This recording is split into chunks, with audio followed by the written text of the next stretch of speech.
All right, for our next presentation, Zhang Weiwu is an entrepreneur and Bitcoin columnist, and an arbitrager who focuses on the China Bitcoin market. He believes Bitcoin is the biggest internet innovation of the decade, and before entering the Bitcoin industry, he has been working as a professional IT consultant and software developer for 10 years. Zhang will be telling us about Bitcoin adoption in Asia, a general introduction. Please welcome Zhang Weiwu.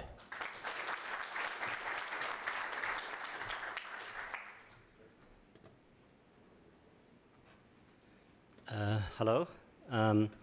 Well, no Asian faces. This makes me nervous. Okay.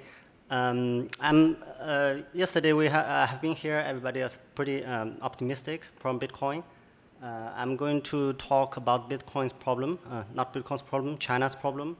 I think I'm going to give more negative news than everybody else, so I should extend the Q&A session a little bit longer so that you can challenge me. A few words start with basic introduction to Asia. People here know Asia, right? Okay. It's a little bit remote. On this planet, 60% of people are living in Asia. In China, we have a special situation that remittance is either free for most of the banks between the provinces. You can consider China as Europe between different countries. They're quite cheap. Or fees not a problem because we have capital flight issue. So most of the money didn't go through remittance. They go through a black market. So the fee is really not a problem. Legitimacy is a problem. And very cheap transaction fees, that's 0.8% for POS machine. So in China, usually you can pay with POS machine. They don't say that you have to pay more than $10 to use that. And banks are policy tools. Here, I often heard bankers are greedy in this country. In our country, they are not. The party constantly purged greedy bankers and replaced them with loyal bankers who are loyal to the Communist Party, being able to execute the fiscal policy and all other parties' will. That's important. So banks are policy tools. And we have high mobile penetration. I was only aware of this when I go to Australia and nobody's using mobile phone on the train. Really strange. Users are ready to accept virtual currency. We have been using virtual currency far before Bitcoin for about 10 years and feel decentralization movements. In general, all parts of the Asia. And Bitcoin in Asia. There are I can draw two circles about Bitcoins in Asia. One is China influence sector, the other is the other countries. China influenced the sector very briefly. Chinese people speculate. We don't have many payment processors, and the government busy dealing with Hong Kong. And in Hong Kong, they are currently fine, but if China have new policy about Bitcoin, that's going to influence Hong Kong. Vietnam basically is looking at what we are going to do. Other countries, Korea, I talked to Korea Exchange. They told me that their adoption of Bitcoin is not very good because banks are too cheap. Japan, they don't seem to like Bitcoin, but we heard a lot of news about Japan and Bitcoin because of Mt. Gox. And I was about to talk about what happened in China about Bitcoin, but fortunately, the event host prepared magazine for everybody. And you can open the magazine to turn to page 60, 62. That's on the table of everybody, the Bitcoin magazine. That basically said what happened in China. Page 62, 63, 64.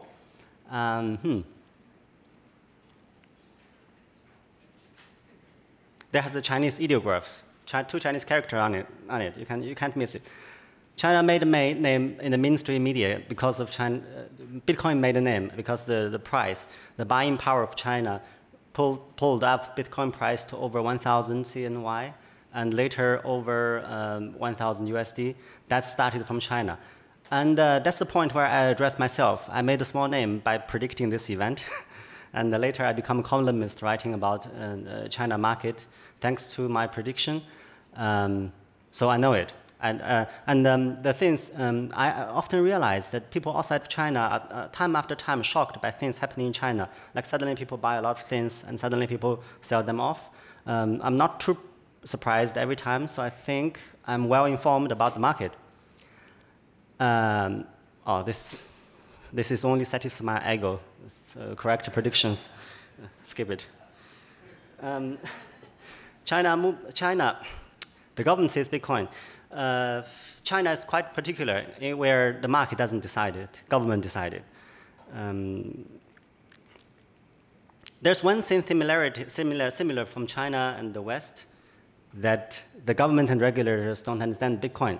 But that's so far how the similarity goes. The difference of China and the West. We have debate whether or not Bitcoin is good, and we have tried to lobby the government, the regulators, the lawmakers, that Bitcoin could be good. If we don't do that, innovation happens in another country. In China, our government is pretty sure it's a bad thing for them. Pretty sure. I'm more than one time amazed at how people in the West speculate that the government will take advantage of Bitcoin. Chinese government will move towards Bitcoin and use it against the US or use it against all sorts of things. But no, they don't think Bitcoin is good. So if China sees it bad, why don't they crash it? Why don't they simply stop it? They have banned it, but we're having loopholes. We allow strange ways of trading. Anyway, trading in China is still happening pretty actively. So why did government crash it? Because this is the frequent answer I've seen on the internet. Because the Bitcoin is decentralized, there's no single point of failure, and the government can't kill it. That can't be true. Our government has succeeded in many things, like cutting people away from the Facebook, Twitter, and have managed social networking to an extent that no one has ever did on this planet. Posts are being filtered, and people don't feel censorship are there because they only see what the information they were supposed to see. So the government has been managing this really good. It's like people are evolving, and the government is evolving too. They have the solution. Okay, here, the real reason why it is not crashed. Because it's too small. We see that China is the biggest Bitcoin market in the world. And in China, if you ask people if Bitcoin is popular in China, no, it's not popular. In China, we have 100,000 Bitcoin owners, approximately. That means it's not popular at all. To illustrate the point, here is the Bitcoin global market capital size, which is about 4 billion, and agar wood market size in China. Do anyone know agar wood? This is a Chinese thing. We burn it and smell it. It's supposed to cure every disease. Here is how it's to be burned. You can carve some Chinese character on it, and then the aroma cure more disease. Carve different characters, it cures different disease. It's how popular it is in China. I've been doing business for 10 years. And this is the business thing. If a business people want to invite the other one for dinner, and after dinner they go to smell this aroma, burn this wood, and cure every disease. For 10 years, I have never been invited to this event for one time. I have been doing business in China for 10 years. So this is how popular it is in agar wood in China. Not popular at all.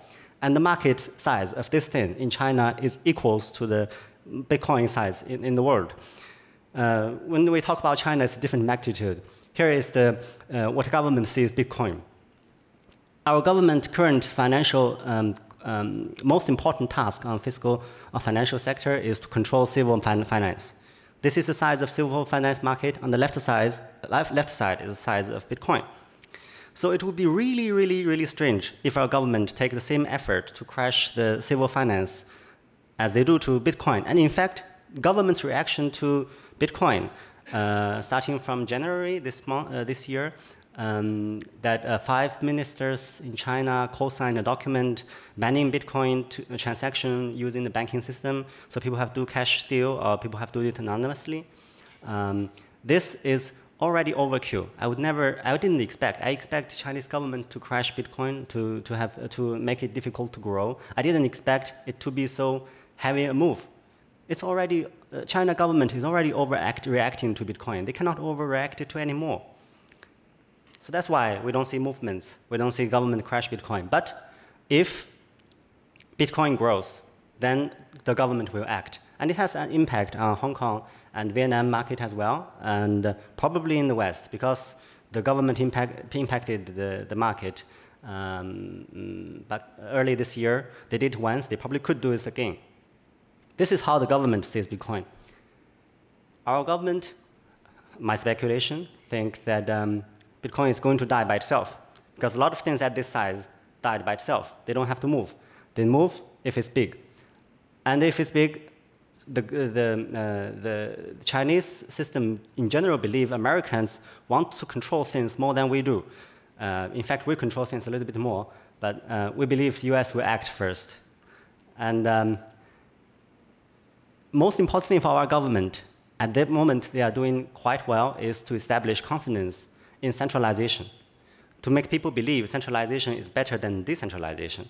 And at this progress, they're going to succeed it in 10 years. In 10 years, most of the people in China will believe centralization is better than decentralization. Right now, more than half believe so. So for the government, they think that if they can build this confidence, believe in the Communist Party, then they can easily get Bitcoin out of the picture. Policy outlook. Oh, this is the prediction. Okay, this is a little bit long time. If Bitcoin grows 10 times, China, and if China is center of growth, China will bash it. If not, China will work out with the alliance. That's my prediction. If Bitcoin becomes a success in the world, in the 10 years frame, China will have to slowly accept it. So we do not expect growth of Bitcoin adoption in China. We expect that negative news from China, I expect, in the next few years. And, but why I'm saying this? Because I believe Bitcoin will really be successful. Yeah. Okay. I left half of my time to Q&A. Hope this is enough. Mm-hmm. Yeah, please.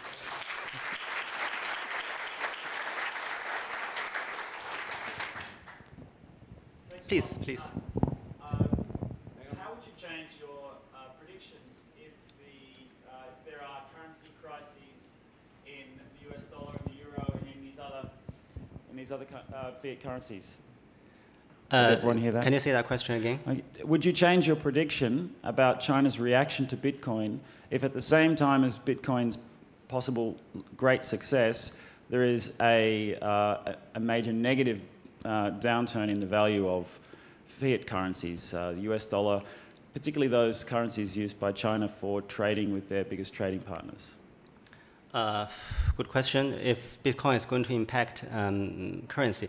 Well, in my time scale... Sorry, maybe I should clarify. I'm not asking whether you think that Bitcoin will cause this. Mm-hmm. I'm just wondering if the US dollar, for example, loses a lot of its value, just hypothetically, while Bitcoin is at the same time going up, do you think that would affect China's response?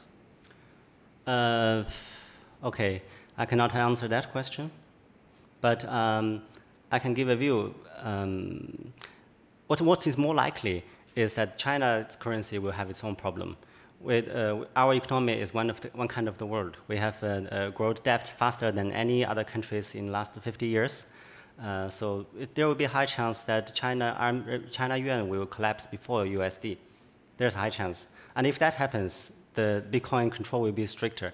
What we see that China come back Bitcoin, the scenario will be put to the moment that it happens. So the answer is if yuan goes down in relation to USD, there will be stricter control.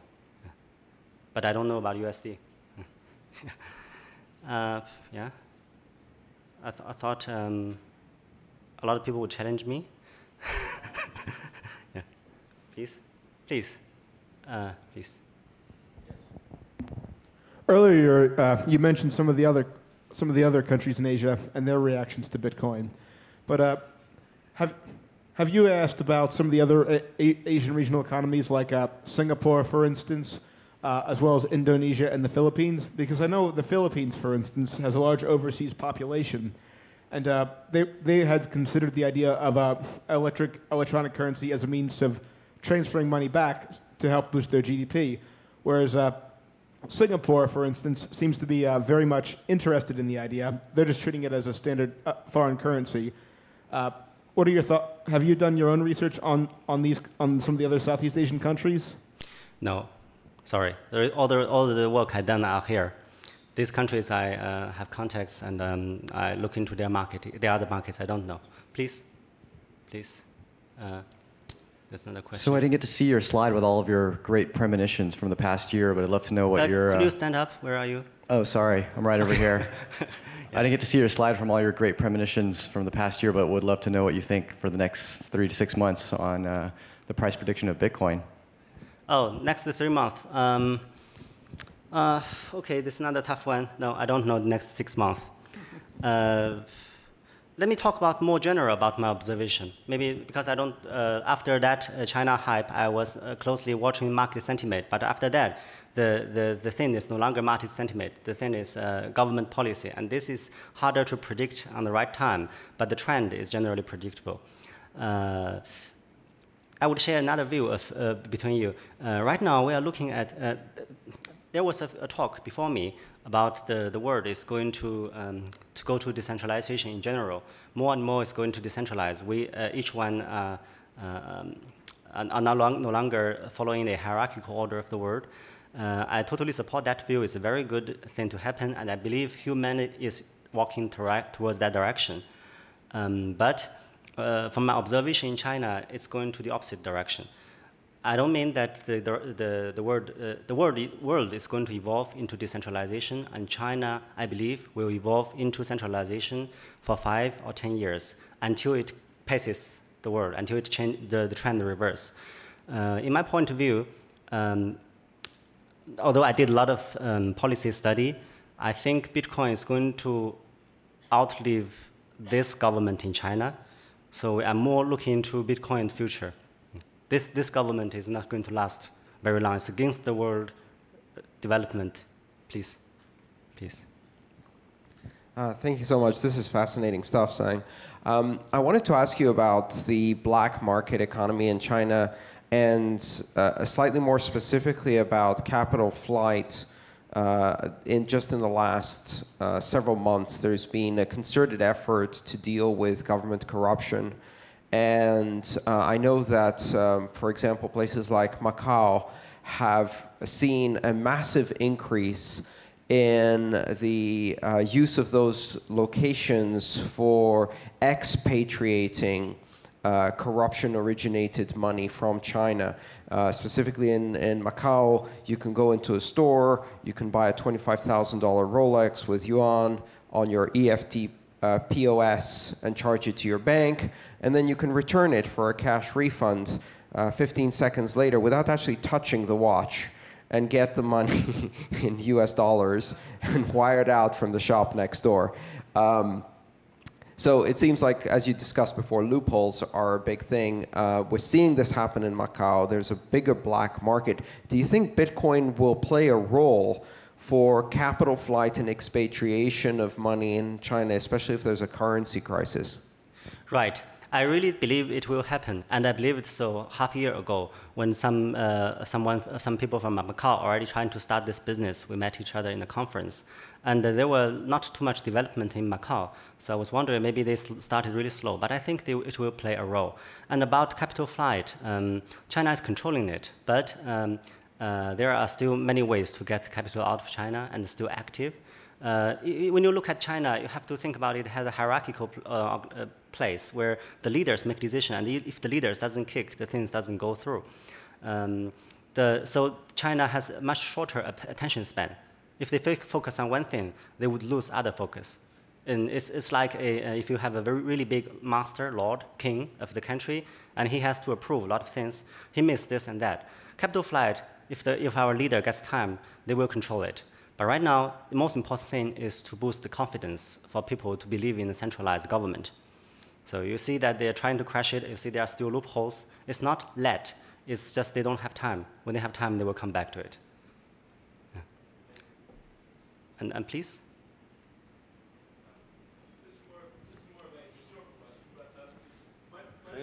Hang on. Please. Yeah, you'll be next. So there seems like there's quite a bit of volume on the Chinese exchanges, and there's a lot of skepticism about how much of that is real. So can you provide any insight how much of that trade on the big Chinese exchanges is genuine people on the street buying it, or That's just a good question. speculative, or just will- purely fictitious? I will share you with what I know. I met one of the CEO of one of the top 5 exchanges in China and asked him the same question. Do you think the other people are reporting the honest volume? And he says, we are reporting the honest volume, but I think theirs are wrong. I think if you take half out of it, it's closer to the truth. And then walk to another office of another CEO of top 5 China, I wouldn't name them, and ask, is your number true? What about the competitors? And he said, our number is true. The competitors, well, take half out of it, and it should be true. So where's the truth? I think you can take everyone, half out of everyone, and that's probably close to truth. And BTC China is the most Western-styled exchanges in China, BTC China. So their number is probably closest to truth, because in the West we have this value system. You need to be honest. If you found dishonest, people don't use your service. In China, if we found someone are dishonest, we still use their service because everybody are dishonest. You just choose to. Okay, is that an answer to your question? Hello, your name is? Okay, Arthur. Hello? Oh, okay. We met in Hong Kong, did we? Yeah. Yeah, so what do you think about Hong Kong's role in the China sort of picture? If China decides that they want to crack down on Bitcoin, will they allow the escape valve of Hong Kong that they do in a lot of other finance-related issues? I don't get it. No, if China decides that they want to crack down on Bitcoin onshore, renminbi, CNY, will they let Hong Kong still do whatever they like, you know, keep it as unregulated as it stands at the moment? Pardon? Can you say that again? And yeah, I didn't get that part. How will the Hong Kong and mainland China relationship work with Bitcoin? Oh, this one. Okay, the Hong Kong thing, it's complicated. China, the Communist Party has never been challenged like this before, like the Hong Kong's recent protest. I think the China government believe they have it under control. I think they believe they have it under control. Once they have this, they will slowly move the control, current control, control of security, control of bond market. All these things slowly move them to Hong Kong. So I think Hong Kong will have stricter control. It will not be a free port as it is in the 10-year span. But in China, there are tension developing everywhere. So we do not know how long this government lasts. So the real question is not whether this government will enforce stronger control to Hong Kong, but how long it will last itself. Yeah. Is that the question? Answer? Am I answering your question? Okay. Yeah, please. 3 minutes, yes. Okay, that's enough, please.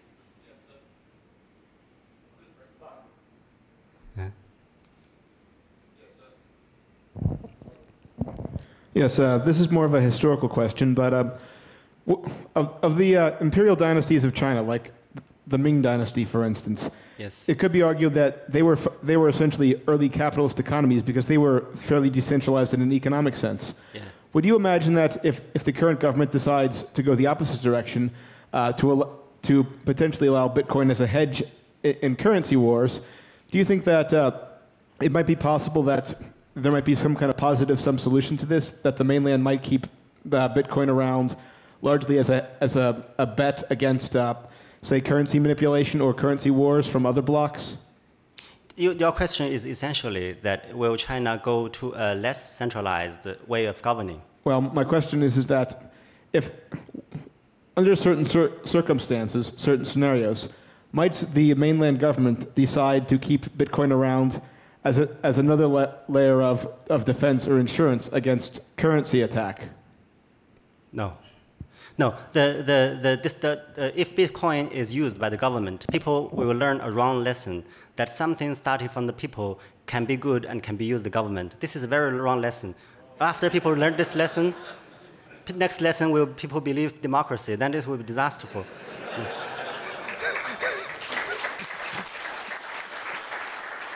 Okay. Is it time?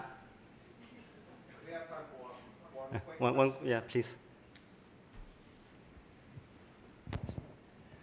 The crackdown in the last 12 months or whatever, to what extent has that reduced the mining happening in China? And what do you see as the future of the mining that is happening there now? And I believe I believe the crackdown doesn't have impact on China. And China will be one of the biggest Bitcoin export country in the future. For the simple reason that we have a centralized planning system, and the system planned more power than it will use. We will have a power surplus in China, and this will be put to through the bribe or other means, go to the hands of miners. So miners will get cheaper power than anywhere else in the world. It will be export country. Yeah. This is the question, answer to your question? Yeah, thank you. Okay.